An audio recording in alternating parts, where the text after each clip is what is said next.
I don't know, John, if San Jose State back with their football team, but I know this. If I was a quarterback at San Jose State, I would be sneaking into Camp Jimmy. One thing about San Jose State is it has a high school field vibe to it. When I was at Cal Poly, we played them. We obviously played them at Fresno State. It's not, I don't even know if it would pass the sniff test for all the Texas and Florida high schools that are used to playing in those just borderline college football stadiums, because that is not San Jose State's deal. It actually probably for those guys practicing there feels kind of cozy. There is something cozy about it because the walls are elevated, but the stands are really close to the field. It's something cool. I don't know. There's been a lot of big time practices at San Jose State. Yeah, I mean, thank God for the 49ers right down the street. Camp Alex back in 2011 and Camp Jimmy now. Subscribe to this video, to this channel, like this video. We definitely appreciate that. Check out our podcast as well below in the description. All right, we're talking about something that Matt Barrows kind of pulled the curtain back on. He covers the 49ers for the Athletic, and that's Camp Jimmy. Now, it's not everybody, but a handful of 49ers receivers. Jalen Hurd is there. Brandon Ayuk, Barrows wrote, who's now healthy, has been to a few of these sessions back and forth from Reno where he's been. This is really it opens the door for Garoppolo on just further putting his stamp on this team, given that Jimmy Garoppolo is kind of the coach of the 49ers offense right now.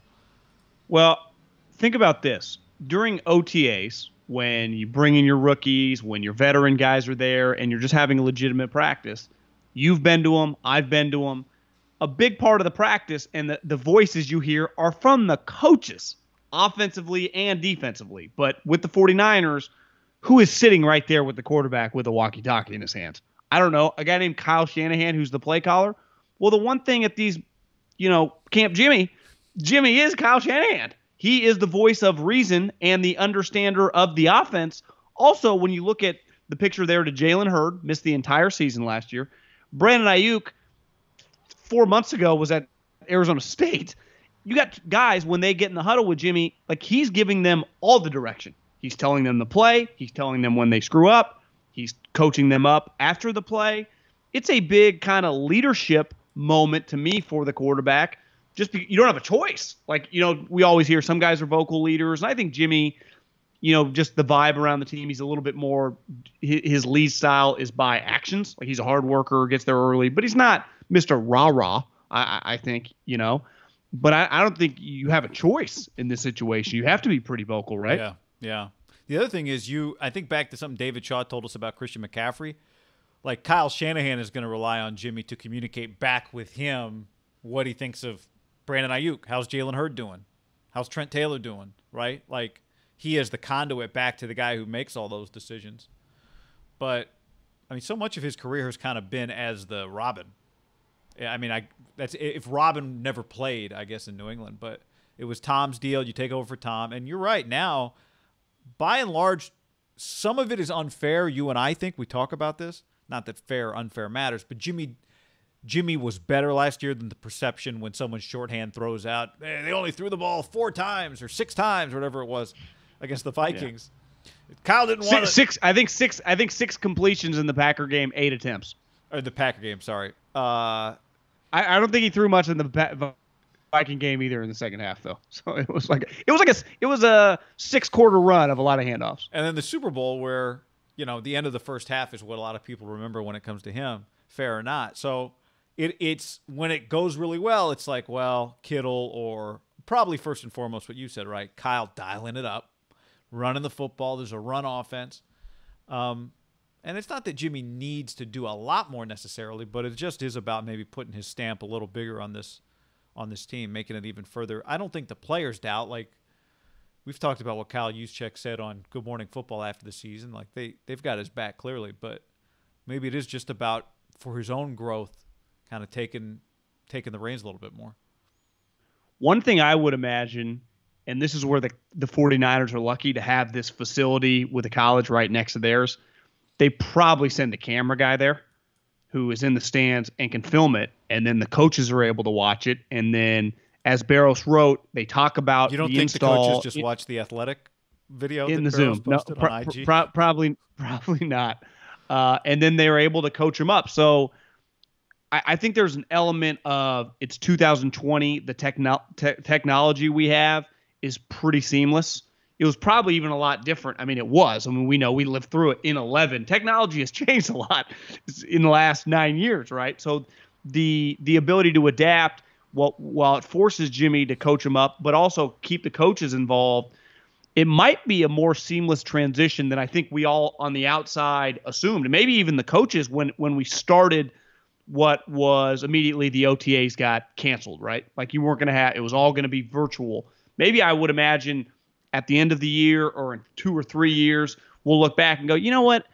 It actually wasn't as difficult as we thought it would be when we were told we couldn't have any practices. We had to go virtual. It actually benefited us now. And maybe in 3 or 4 years, there are elements of a virtual OTAs and also an on-the-field OTAs. But given these guys, don't you think humans in any business benefit sometimes when their boss isn't there, but they're still held to, like, you got to get something done for whatever your job is, and it's on you to figure it out? Because when your boss is there or your superior's there, or when you are the superior and you're there, it's easy to kind of not hold their hand, but you're the guy leading the conversation. You know it. And in football, and I saw this a lot when I worked in the NFL, coach can sit in their office all day long, any position coach. They know the offense or defense or whatever's supposed to be done like the back of their hand.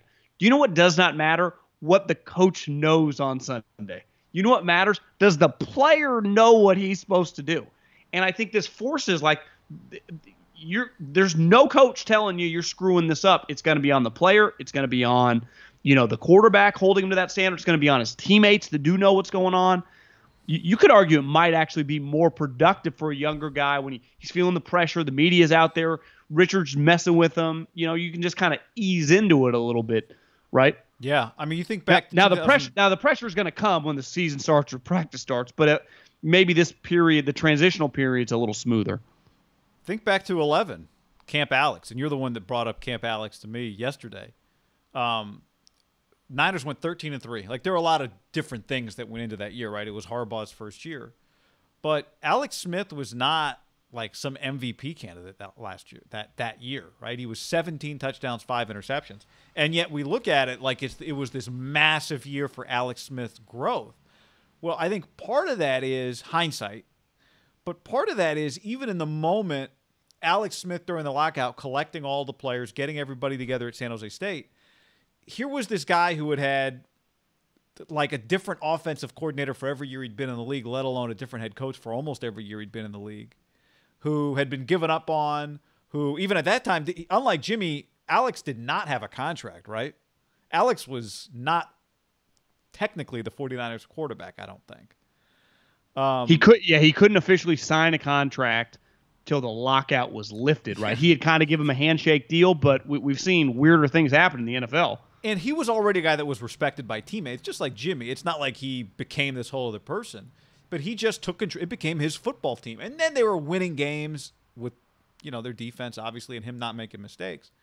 But that was a big year for Alex, and it wasn't about the stats. It was just about everybody recognizing this. Here's the guy that took control. He took over in a moment of, and this is when leadership, sometimes reveals itself, is not when you have a leadership camp or you say, hey, guys, this is the quarterback, this is your leader, but when there's an unusual situation and just somebody has to pick up the flag. And I think naturally we just talk about the quarterbacks like they're the leaders, but part of it is because they have to be. But so much of that with Alex was just Alex made this became Alex's team, even though when you go look at the numbers, it's not like Alex carried them. It wasn't about that.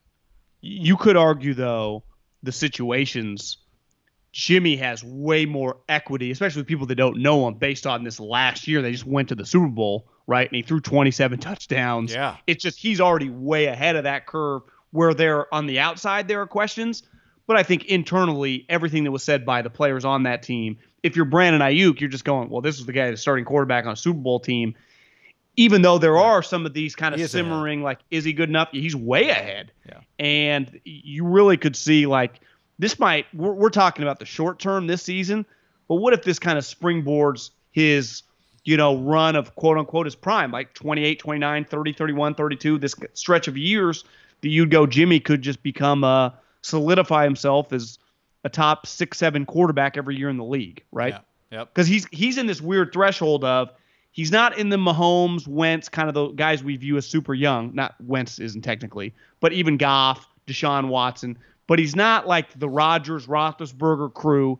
He's kind of in this little weird sweet spot with, I mean, Derek. That was his draft class, but I don't think most people go, yeah, Jimmy's better player than Derek Carr. Now, yeah, I mean, a couple years older, but he was young when he came out. He's in this kind of group of court. Not many of them are in that little wheelhouse, right? He is kind of just in his own category, given that he was the Super Bowl. Yeah, in the Super Bowl last year too.